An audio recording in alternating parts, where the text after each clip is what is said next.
விடுதலை போராட்ட தியாகியும் இந்திய கம்யூனிஸ்ட் கட்சிகளின் மூத்த முன்னோடியுமான தோழர் ஐயா நல்லக்கண்ணு அவர்கள் நம்மை விட்டு பிரிந்து செல்கிறார்.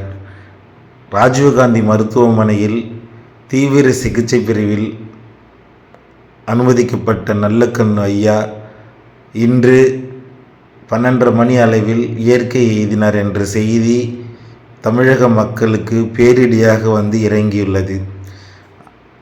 ஐயா நல்லக்கண்ணு விடுதலை போராட்டத்தில் மிகப்பெரிய பங்காற்றியவர். தமிழக மக்களுக்கு மிகப்பெரிய தொண்டாற்றியவர். தமிழ்நாட்டில் உள்ள பட்டி தொட்டி எங்கும் ஐயா கால் தடம் படாத இடமே இல்லை. ஏழை எளிய மக்களுக்காக அயராது பாடுபட்டவர். தமிழக அரசியலை நெஞ்சிலொடுத்து எதிர்த்து கேள்வி எழுப்பியவர். மக்களுக்காக குரல் கொடுத்தவர். அவர் வாழும் காலத்தில் நாமும் வாழ்ந்தோம் என்ற பெருமையும் நம்மோடு இருக்கிறது. இந்த மக்களுக்காக, இந்த மண்ணுக்காக அயராது உழைத்தவர். வயது மூப்பின் காரணமாக 100 வயதை கடந்து நம்மோடு வாழ்ந்தவர். வயதின் மூப்பு காரணமாக நம்மை விட்டு பிரிந்து விட்டார். ஐயாவை பிரிந்து வாடும் தமிழக கம்யூனிஸ்ட் கட்சிகளுக்கு நமது ஆழ்ந்த இரங்கலை தெரிவித்துக் கொள்வோம். தமிழ்நாட்டில் இதுபோல் ஒரு தலைவர் இனிமேல் வருவாங்களா என்று யாருக்கும் தெரியாது. நம் கண்ணு முன்னே நேர்மையின் சிகரம் உச்சத்தை தொட்டவர். நேர்மையாக வாழ்ந்து இறுதி மூச்சு வரை வாடகை வீட்டிலேயே கழித்தவர். அரசு கொடுத்த அரசு வீட்டை வாழ்ந்து மடிந்திருக்கிறார். ஐயா நல்லக்கண்ணு நம் தமிழக மக்களுக்கு ஒரு எடுத்துக்காட்டு. ஐயாவின் இழப்பு பேரிழப்பாகும்.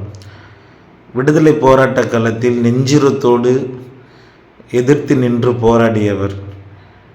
பல ஆண்டுகள் சிறைவாசம் பெற்றவர். தனது முகத்தில் உள்ள மீசை முடியை பிடுங்கி எறிந்ததால் அவர் சாகும் வரை தன் முகத்தில் மீசையை வளர்க்கவே இல்லை. இறுதி மூச்சு வரை மீசை வைக்காமலேயே இந்த சமூகத்திற்கு ஒரு எடுத்துக்காட்டாக திகழ்ந்தவர். ஐயா நல்லக்கண்ணு இறப்பு என்பது தமிழ் சமூகத்துக்கு பேரிழப்பாகும். இங்கே உள்ள ஒவ்வொரு அரசியல் பிரமுகர்களும் ஐயா நல்லக்கண்ணுவை பார்த்து வளர வேண்டும். அரசியலில் மிகப்பெரிய பங்காற்றிய ஐயா நல்லக்கண்ணு பல திருப்பு முனைகளை உருவாக்கியவர்.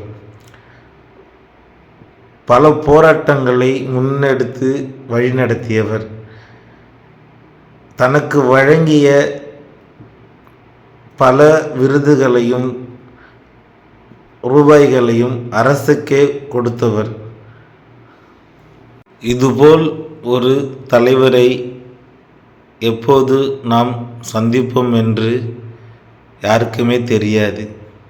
தமிழகத்தில் உள்ள பல அரசியல் தலைவர்கள் ஐயா நல்லக்கண்ணுவை பாராட்டி மகிழ்ந்துள்ளனர்.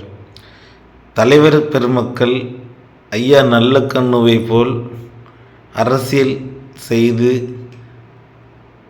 வளர வேண்டும். தமிழ்நாட்டில் ஐயாவின் கால் தடம் படாத ஊர்களே இருக்காது. இறுதி மூச்சு வரை புத்தகங்களுடைய வாழ்ந்தவர். பல 100 வருடங்கள் இந்த மக்களுக்காக தன் எழுத்துக்களாலும் தன் அதிகாரத்தினாலும் மக்களுக்காக கூடயே நின்றவர். ஐயாவின் இழப்பு தாங்க முடியாத துயரத்தை தருகிறது. ஐயா நல்லக்கண்ணு அவர்கள் ஆத்மா சாந்தி அடையட்டும். ஐயாவின் நினைவை ஒவ்வொரு நாளும் நாம் போற்றுவோம்.